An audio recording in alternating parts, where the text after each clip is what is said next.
Morning on the West Coast, everybody. Michelle here. Michelle is here. Still got that East Coast twang going on. I finished the podcast, and I announced on the podcast that I'm going to do a few more episodes on that, because this is a new thing, with the podcast, and it's a way to reach and put something in people's ears, because you have to consider the expressions of people. And I notice a lot of people are putting out podcasts, so that tells you about the expression of people. A lot of people are not necessarily operating off of visuals per se. I said that most people have a combination. And I'm pretty sure I have a combination too. I'm more, I could be possibly dominant in my auditory than I am in my vision per se. And so we all can have multiple ways of expressing ourselves. And so it's important to know that. So I suspect that there is a dominant, there's numerous ways to express ourselves. Sometimes it all depends on the situation, right? Because I told you, growing up in our family, I used to be able to hear the footsteps of my mother coming. So I knew to run and get my ass outdoors somewhere. And I also remember as a young girl hearing the footsteps of my dad. So, I knew that there was no stranger in the house when he would be coming into the door, after, drinking and falling in the house and carrying on. And I also said, too, on the podcast that, we really need to reevaluate and contemplate, if we choose to, about what we experienced as children and what we remember, per se. And remember that we can be speaking from the child's point of view and not an adult point of view. Okay? Because that's part of developing. You become a toddler, a child, toddler, whatever, adolescent, and then you become an adult. So there's many stages of development during that time, and each time is extremely, extremely important. So that's why it's so difficult for some adults to get over experiences of their childhood. And I say, do everything.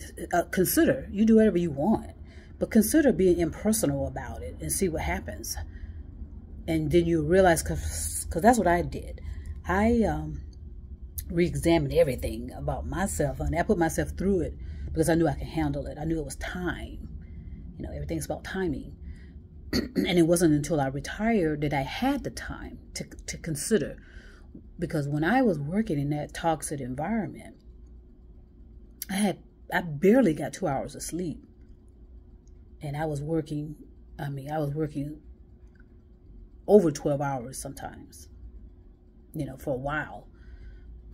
Because I had a goal in mind.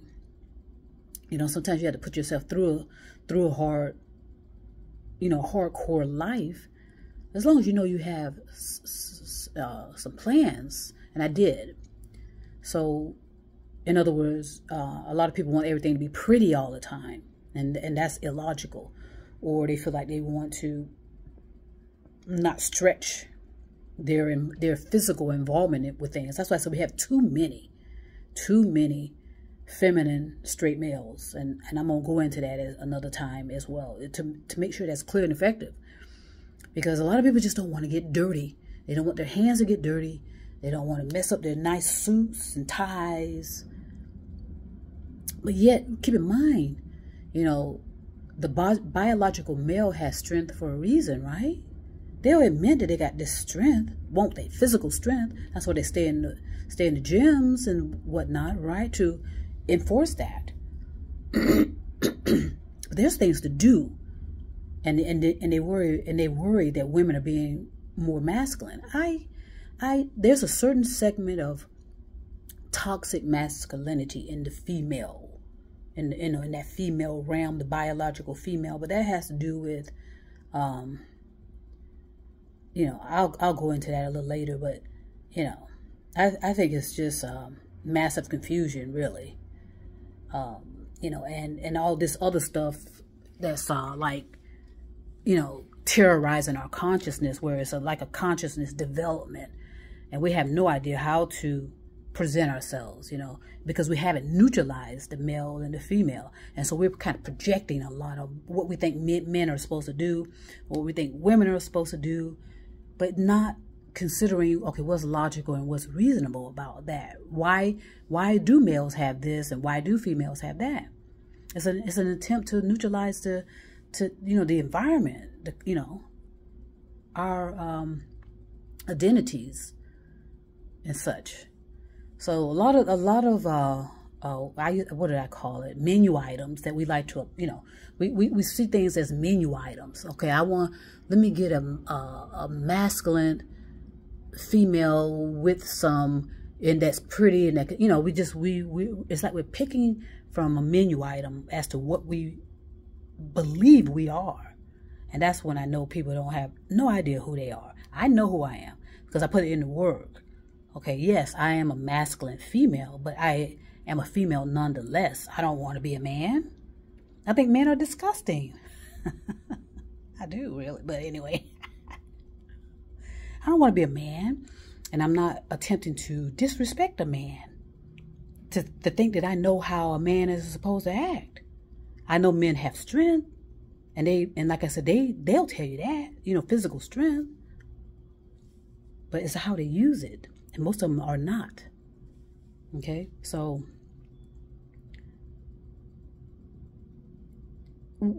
like I said, we have numerous ways of expressing ourselves, but it's up to the individual to know how they express themselves. And if you're going to be involved with somebody, know how they're expressing themselves, and that will create intimacy and great communications, in my opinion.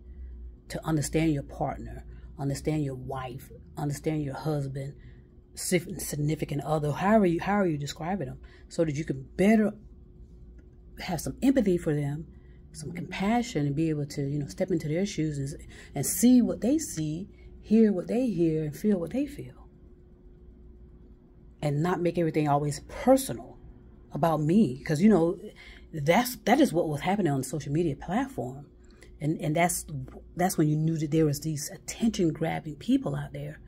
There would be a tragedy in someone's family, and the follower would share it and make it about them and not about the people that was having the tragedy. It all became about them all of a sudden. And we all do that. In other words, someone's sharing, and then all of a sudden the attention turns on, the person in desperate need of attention. It's all about them now. Like, I know someone, and, I don't know where our friendship stands. It may not stand nowhere. And I mean, look, I made every effort to resolve stuff with people. And sometimes you cannot resolve everything with people. And I'm good with it. I know I put in the efforts. But this person is constantly in grief about something that happened to her as a young woman. Okay, fine. But other people have grief as well. So, in other words, she will always take over someone else experiencing grief and make it always about her. You understand what I mean? We're talking about someone else's grief, and then all of a sudden, her grief takes up the whole conversation. And this person that's actually grieving now, in the present moment, cannot, is not allowed to properly grieve because this particular person is still talking about something that happened to them 20, 30 years ago. You understand what I mean? There has to be an appropriate way of expressing yourself where you're not always the topic of conversation, or you are not always the topic of discussion, where you're always, in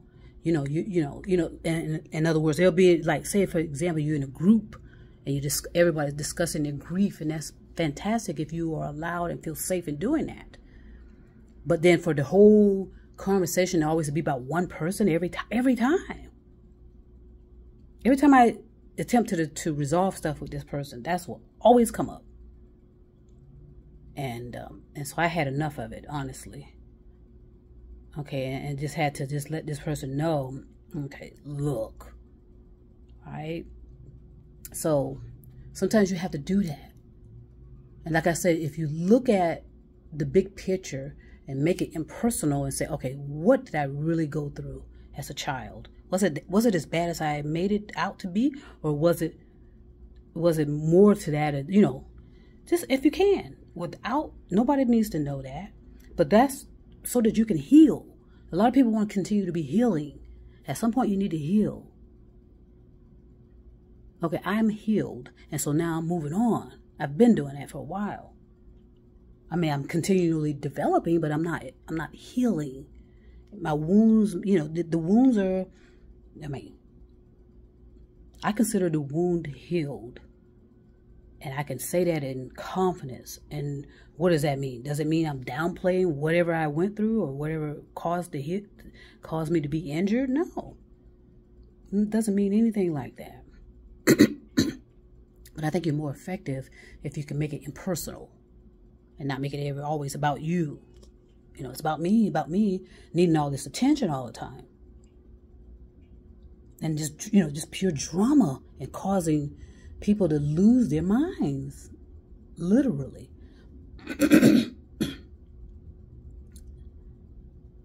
And a lot of, you know, this attention grabbing type of personalities, you know, there's something that they need, but their partners can't give it to them. But yet they keep relying on their partners to do that. You know, relying on their partners to fix them. No, they cannot fix you. You have to fix yourself. You're responsible, you know, for your healing and and just like a destination, I said. A lot of people like to stay in the journey. They stay in the journey too long, intentionally, because they don't want to get to the destinations, because the destination has uncertainties attached. And they don't want to deal with that. They like being in the journey and, you know, and being all enthusiastic about the journey, and, you know, and it can go on for years and years and years and years and years.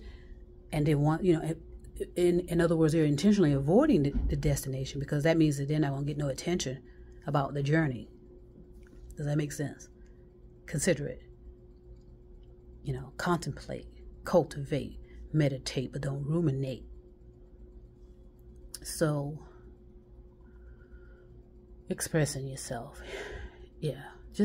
We just gotta understand, and then that way we can pick up the manipulations and the intentional grab for attention. Okay, I told you that sociopaths, psychopaths, narcissistic, well, however you want to describe that personality, they are masters at deception and manipulation, of course. So they use but the thing about them that I'm determining, they're in their feelings all the time. They're easily offended. Everything is bothering them physically. Okay, and that's why they can be very, very violent. Okay, they can be violent. And in my opinion, part of if people were properly evaluating people and evaluating their expressions more so than anything else, they would realize, yes, they had a strong visual, possibly, yes, but they had some hidden, degenerate feelings and emotion that were not developed properly, and it started in their adolescence, or maybe even before that. It could have been in the womb, based on the consciousness of their mother carrying them. It could start there too. A lot of people don't understand that and don't see that.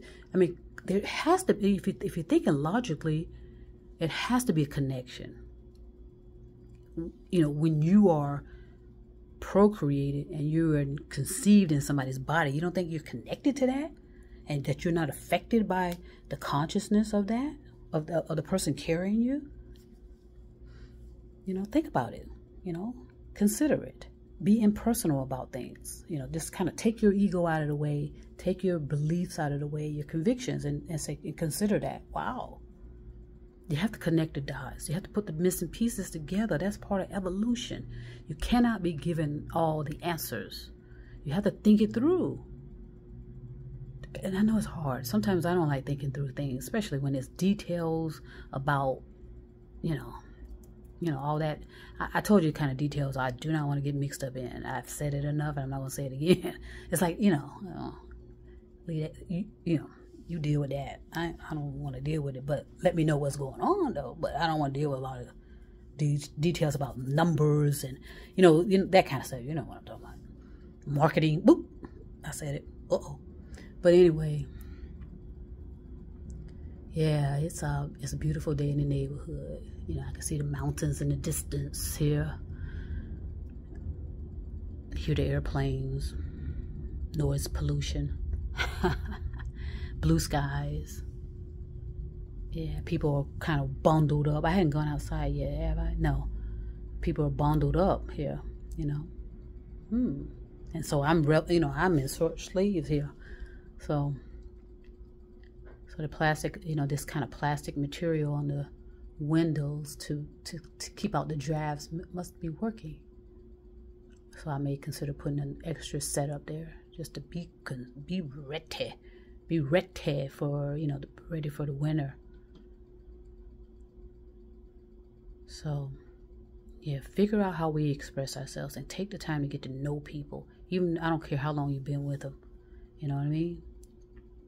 And don't believe that you can't get with someone, you can't go out with someone until you until you know them. No, that's wasting time. You're wasting time. Come on now. You know, and just if they're not as short, if they're not as tall as you hope they would be, okay. I never forget this one entertainer. You know, she was the shit, you know, back in the day. And I remember she said that, you know, because she was blowing up all over the place. And when she was a top of the, you know, of the pedestal of entertaining. And I remember she apparently went on a blind date with somebody. And then when the person finally met her in person, because they always saw her, you know, on the television, and you know, on TV they kind of, you know, I told you about how some people on TV are barely 5 feet, but you know, in person, but they project themselves to be 6 feet or, you know, or taller, you know, in the way they project themselves on television. But anyway, when she finally met her blind date, from her tone and sounds, it appeared that he was disappointed because she was barely 5 feet. And he felt like she should, you know, he saw her on television as being 5 feet, 5 and above, you know, a little taller than just 5 feet, barely 5 feet. You know, he thought she would be taller. You know what I'm saying? See how that is? And that also happened to me, you know, when I first saw somebody on a television screen.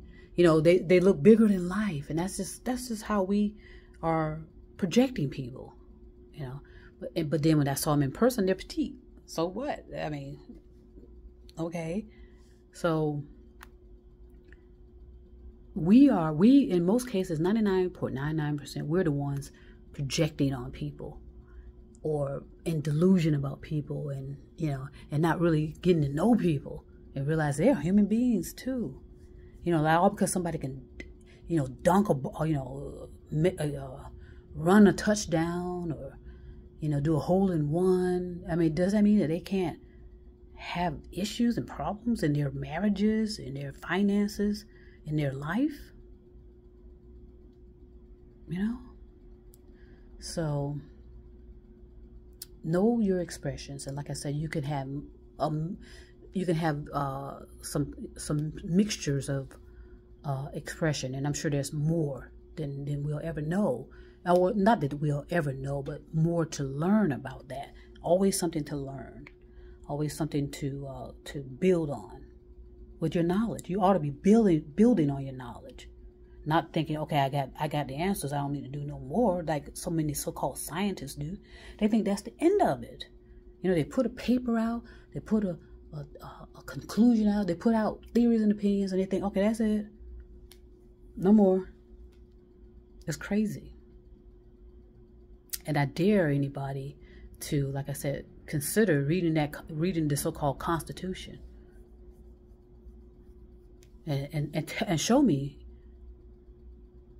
where these founders talked about peace and love.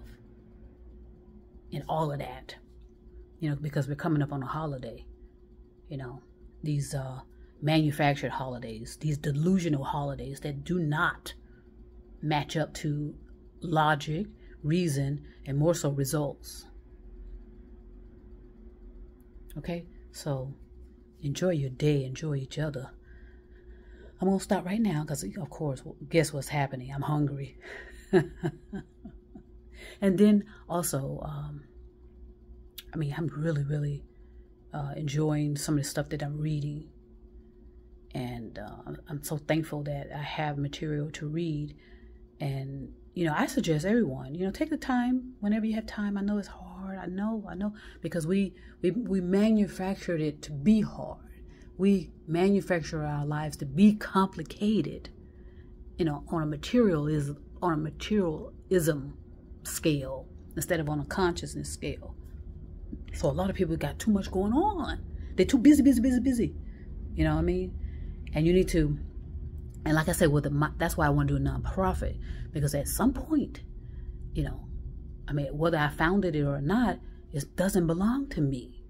So I can take an impersonal stance and say, okay, how do I neutralize all of this where I'm not taking it all on myself? And a lot of people, they'll create a company and they think they're supposed to be doing everything. No.